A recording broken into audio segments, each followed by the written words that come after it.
अस्सलाम वालेकुम dear students, welcome to the study guiders. आज हम सॉल्व करेंगे चैप्टर नंबर 9 का लास्ट थ्योरम, थ्योरम नंबर 5। बच्चे, इस थ्योरम को समझने के लिए, इसको प्रॉपर्ली समझने के लिए थ्योरम नंबर 4 की वीडियो पहले आप ज़रूर देखिए, अदरवाइज़ आपको ये हो सकता है कि सही तरह से समझ ना आए। बहरहाल मैं कोशिश करूंगा नए सिरे से इसको समझाने की। इसमें कहा गया है कि two chords of a circle, for example कि हम एक यहाँ पे सर्कल बनाते हैं। हम इसमें कहते हैं कि इसके अंदर कोई दो कॉर्ड्स हैं। एक कॉर्ड हम ये कंसिडर कर लेते हैं और एक कॉर्ड हम कंसिडर कर लेते हैं ये, which are equidistant from the centre, जो सेंटर से बिल्कुल इक्वी डिस्टेंस पर हैं, यानी सेंटर से उनका जो फासला है वो एक जैसा है। ये अगर सेंटर हम कंसिडर करते हैं तो जितना डिस्टेंस इसका यहाँ से लेके यहाँ तक बनता है, सेम डिस्टेंस इसका यहाँ से लेके यहाँ तक बनेगा। यहाँ पे दोबारा फिर वही बात कि अगर ये इक्वी डिस्टेंट हैं तो डिस्टेंस हमने कौन सा लेना है, शॉर्टेस्ट डिस्टेंस, और शॉर्टेस्ट डिस्टेंस हमेशा परपेंडिकुलर डिस्टेंस होता है। तो ये भी परपेंडिकुलर साइड है और ये भी परपेंडिकुलर साइड है। तो हमने प्रूफ क्या करना है कि दे आर कॉन्ग्रेंट, के वो दोनों एक दूसरे के इक्वल हैं, यानी कि ये वाली जो साइड है यहाँ से लेके इतनी, ये बिल्कुल यहाँ से लेके इतनी साइड के इक्वल है। अब इसमें हम क्या करेंगे, इसमें पहले हम इसकी जो कंस्ट्रक्शन है वो लेंगे कि हम इसको इसके साथ भी मिला देंगे और इसको इसके साथ भी मिला देंगे। ये ज्वाइन करने के बाद अब देखें इसमें क्या बन गई, दो इसमें राइट एंगल ट्राइंगल बन गई। एक इसमें ये राइट एंगल ट्राइंगल बन गई और दूसरी इसमें ये राइट एंगल ट्राइंगल बन गई। अब इन दोनों ट्राइंगल्स को पहले हमने इक्वल प्रूफ करना है, यानी कॉन्ग्रेंट प्रूफ करना है। तो उसके लिए बच्चों देखें, ये दोनों बताया गया है कि इक्वी डिस्टेंट पर हैं, तो हमने पहले इसकी इस साइड को इस साइड के इक्वल कह देना है, ये गिवन है। दूसरी बात, हमें ये भी गिवन है कि हमें ये भी पता है कि ये भी एक रेडियस है और ये भी एक रेडियस है, तो रेडियस भी इक्वल होते हैं।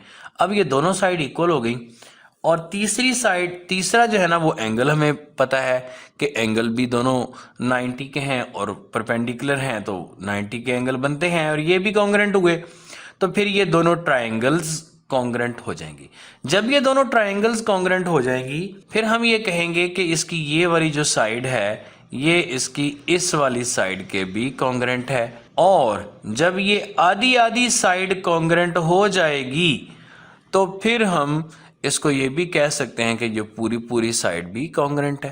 पहले इसकी डायग्राम बनाने के लिए हम इसमें एक सर्कल ड्रॉ करते हैं और सर्कल के अंदर हम कोई से भी दो कॉर्ड कंसिडर कर लेते हैं और ये जो दोनों कॉर्ड हमने कंसिडर किए इनको हम नेम दे देते हैं। इसको ए कह देते हैं, इसको बी कह देते हैं, इसको सी कह देते हैं, इसको डी कह देते हैं, अपनी मर्जी से नेमिंग करते हैं।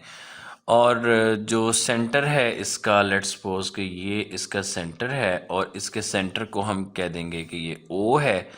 अब एक लाइन हम ड्रॉ करेंगे इसके सेंटर से कॉर्ड ए बी के ऊपर, जो कि परपेंडिकुलर होगी क्योंकि ये शॉर्टेस्ट डिस्टेंस है और ये परपेंडिकुलर है, तो इसको हम ये परपेंडिकुलर कह देते हैं।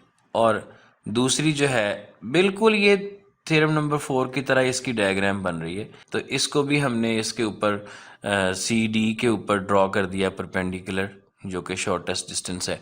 और जहाँ पे ये परपेंडिकुलर टच कर रहे हैं, जहाँ 90 के एंगल बन रहे हैं, वहाँ हम इनके नेम, ठीक है, इसको हम लेट्स सपोज कह देते हैं कि ये साइड इसकी H है और इसको हम कह देते हैं कि ये K है। मैं बिल्कुल पिछले थ्योरम की तरह इसकी नेमिंग मैंने की। और इनकी कंस्ट्रक्शन भी ड्रॉ कर देते हैं कि जो ये O से लेके O को हम ज्वाइन कर रहे हैं C के साथ भी और O को हम ज्वाइन कर रहे हैं A के साथ भी। डायग्राम दोनों थ्योरम की सेम है, लेकिन आपको पता है कन्वर्स थ्योरम्स में क्या होता है। कन्वर्स थ्योरम में एक का जो टू प्रूव होता है वो दूसरे का गिवन बनता है और एक का गिवन दूसरे का टू प्रूव बनता है। यही बात यहाँ पे होगी।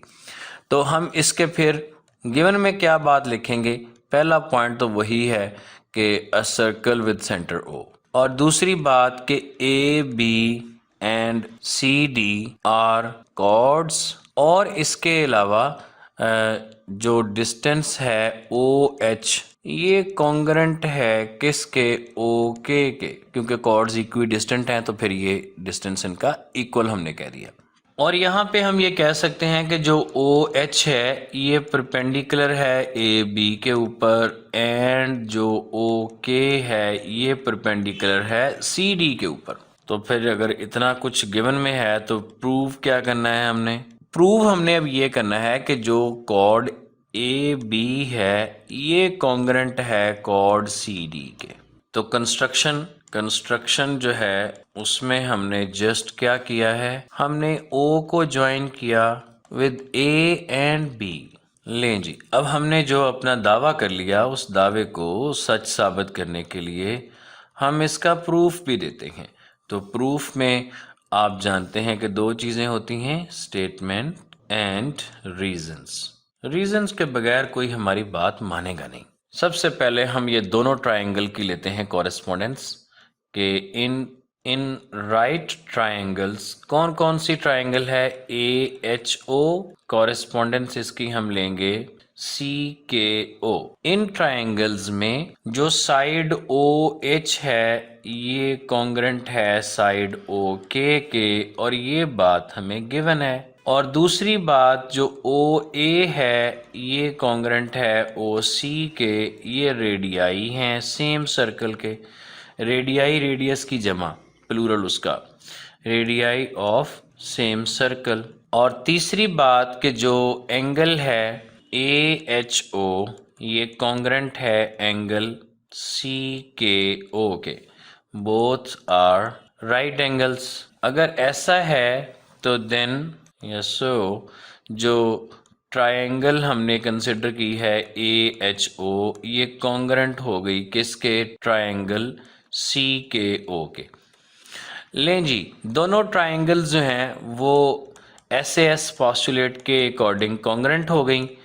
तो अगर ये कॉन्ग्रेंट हो गई तो फिर हमने जो इनकी साइड ए बी के साथ वाली है ना उसको कॉन्ग्रेंट कहना है अब, यानी कि हम इसको लिखेंगे कि हेंस इसकी ये साइड ए एच ये कॉन्ग्रेंट है सी के, ए एच को सी के इक्वल लिखते हैं, हेंस ए एच कॉन्ग्रेंट है सी के। एक तो इसको हम कहते हैं नंबर 1, और दूसरा इसकी रीजन हम यहाँ पे देते हैं कि corresponding sides of congruent triangle. अब जब ए एच सी के इक्वल हो गया तो देखें यहाँ पे हम ये कह सकते हैं ना कि जो ए एच है ये हाफ डिस्टेंस है किसका, पूरी ए बी का, ये पूरी ए बी का हाफ डिस्टेंस है ए एच। तो देन हम यहाँ पे कह सकते हैं कि A H is equal to half of A B. क्यों हम ये स्टेटमेंट दे सकते हैं, वो क्यों हाफ है ये हम थ्योरम नंबर 3 में देख चुके हैं कि चूंकि जो ओ एच है ये जो इस कॉर्ड के ऊपर परपेंडिकुलर है तो फिर जाहिर सी बात है वो इसको बाइसेक्ट करेगा। तो ओ एच ये परपेंडिकुलर डिस्टेंस है ए बी के ऊपर, इसलिए ये उसका हाफ है।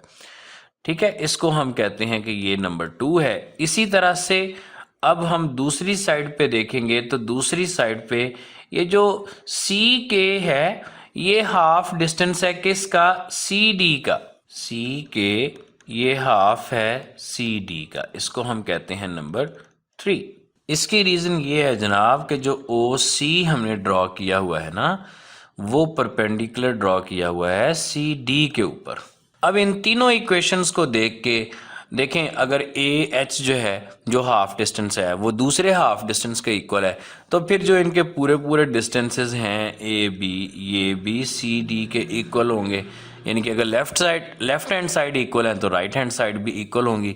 तो हम यहाँ पे लिख सकते हैं देयरफॉर जो हाफ ऑफ ए बी है ये कॉन्ग्रेंट हो गया हाफ ऑफ सी डी के, इसको हमने लिखा फ्रॉम 2 एंड 3, उनको दोनों को कंपेयर करके हमने लिखा।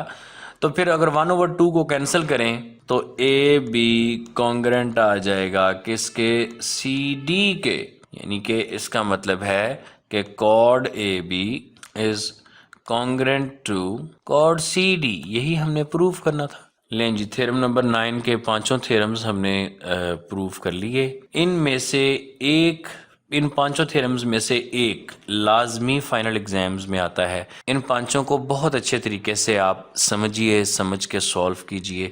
इन वीडियोस को बार बार देखें ताकि आपको ये अच्छी तरह से समझ आ जाए, और मुझे अपना फीडबैक जरूर दीजिए। नेक्स्ट हम चैप्टर नंबर 12 के थ्योरम्स सॉल्व करेंगे। तो तब तक के लिए दीजिए हमें इजाजत। अल्लाह हाफिज।